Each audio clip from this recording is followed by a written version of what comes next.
muito rápido. Velocidade chinesa. A velocidade do país que mais tirou gente da pobreza em menor tempo na história. 850 milhões em 40 anos. Tem um autor que nós trazemos para o curso, que é o Chalmers Johnson. O Chalmers Johnson, imagina, nós escrevíamos no mesmo website, você acredita nisso? O Chalmers Johnson não é o cara que escreveu sobre o milagre japonês, ou seja, não é esse cara somente que falou do Estado desenvolvimentista. Não, ele conhecia a China bem. Ele é um cara que escreveu, por exemplo, as raízes do campesinato e do nacionalismo na China, ou seja, ele fala, aliás, são escritos dele comparando a experiência chinesa e iugoslava, e que, na verdade, ele faz relatórios para a CIA, e que vira um livro, em que ele fala das raízes camponesas e do nacionalismo chinês. Não é?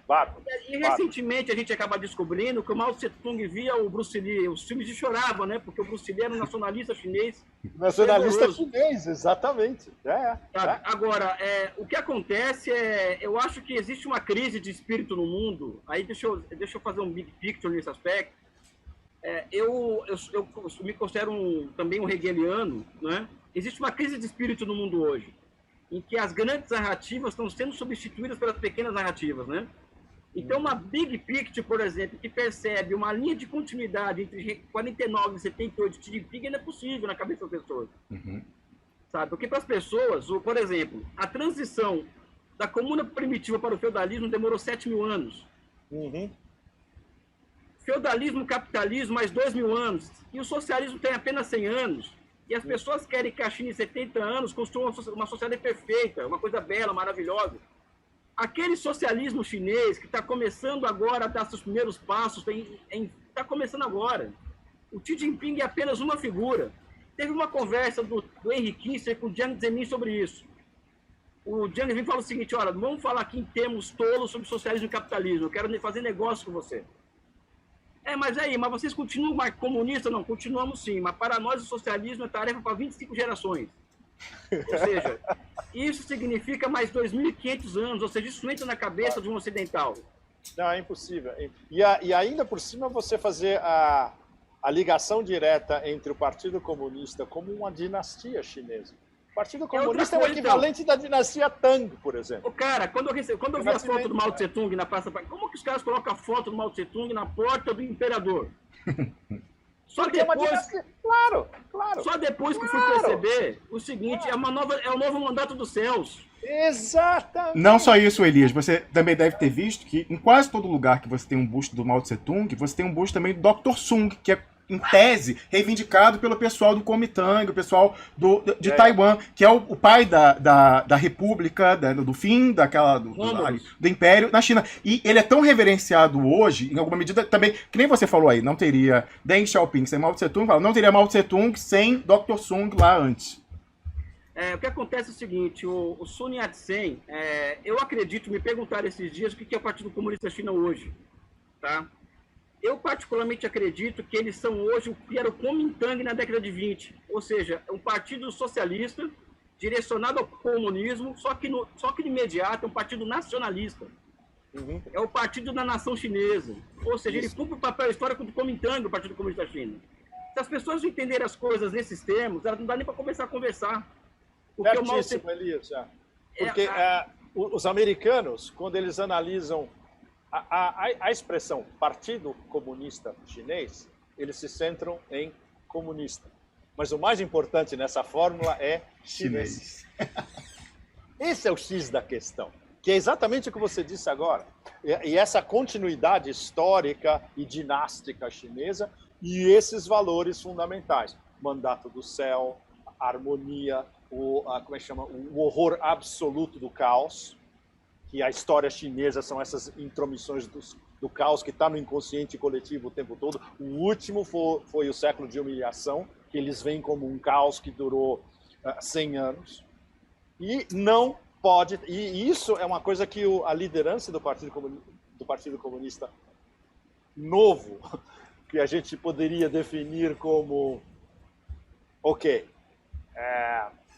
vou ser provocativo. Neoliberalismo com características chinesas. Até um certo ponto. além de ser, como você disse, um partido socialista embrionário, né? Indo para o comunista, mas embrionário. Né? Eu acho que é o partido, por exemplo, o socialismo na China foi o caminho forçoso ao desenvolvimento que os capitalistas negaram.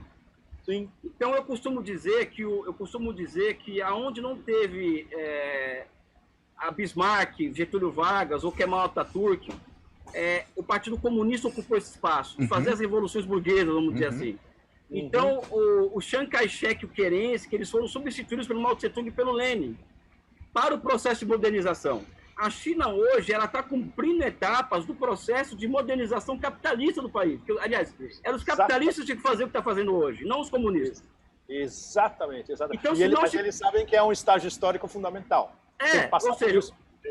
Ou seja, o papel histórico dos comunistas na China é fazer o que os capitalistas não fizeram. E para isso 200 anos ainda pela frente. Não, e que os capitalistas não fariam, Elias, porque a China ia ter um capitalismo dependente que nem o do Brasil. Era uma lógica de colonização, de expoliação. Então, não seria dado ceteris paribus se você não tivesse tido uma revolução nacionalista antes de comunista em 49, que estabelecesse a soberania de fato para a lenda de direito, você não poderia ter essa revolução burguesa como você está falando aí. Então, estaria como um Brasil hoje, por exemplo, né, acontecendo o que acontece no Brasil.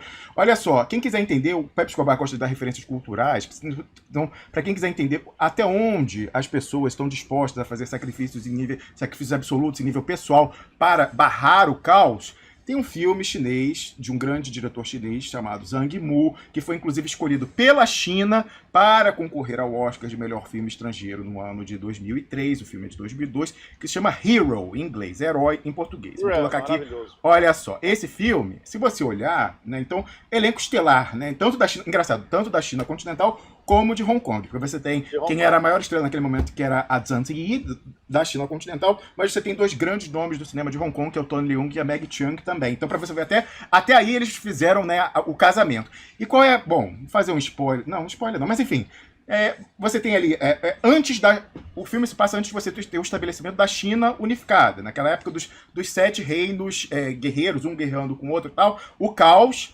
Essas pessoas aí, cada uma são como se fosse o campeão de cada um desses reinos rivais, e em algum momento ele chega à conclusão que por mais que agredisse eles a uniformização sob um comando comum e achassem o Qin, que é o fundador da China unificada, um canalha, alguém que não prestava absolutamente, fala, bom, é melhor uma China unificada sob esse canalha, pessoa terrível, do que a gente ficar se matando eternamente aqui, os 7, não sei o que tal. E essa é a mensagem. Não é à toa que um filme com essa mensagem foi escolhido pela burocracia chinesa para representar o país até no Oscar e foi indicado. O filme é bom. Além da mensagem, se você concorda ou não, o filme é bom do ponto de vista artístico. Esse é o mito fundador, né, Romulo? Exatamente. Então, para a pessoa entender aí artisticamente essa questão de o Deng Xiaoping não ter guardado o mago do Mao Tse-tung, o pai da minha amiga tampouco, e tampouco Xi Jinping, hoje o presidente.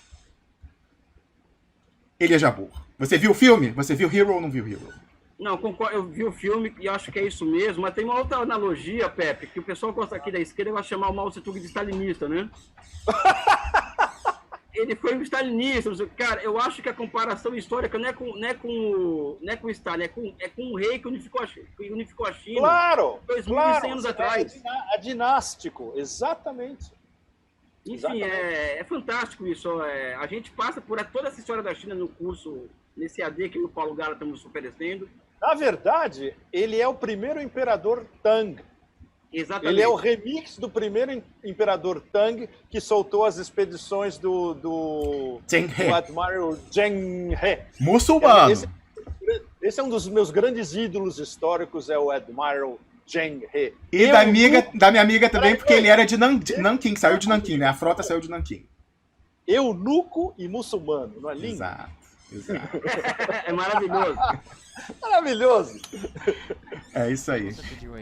Doujiang é leite de soja. E o meu é Wanzai Niaonai, que está traduzido aqui em inglês para uma bebida de leite. Isso aqui tem em São Paulo, tem no Brasil, vende lá no Brasil e é muito gostoso. Eu chamo de leite condensado líquido.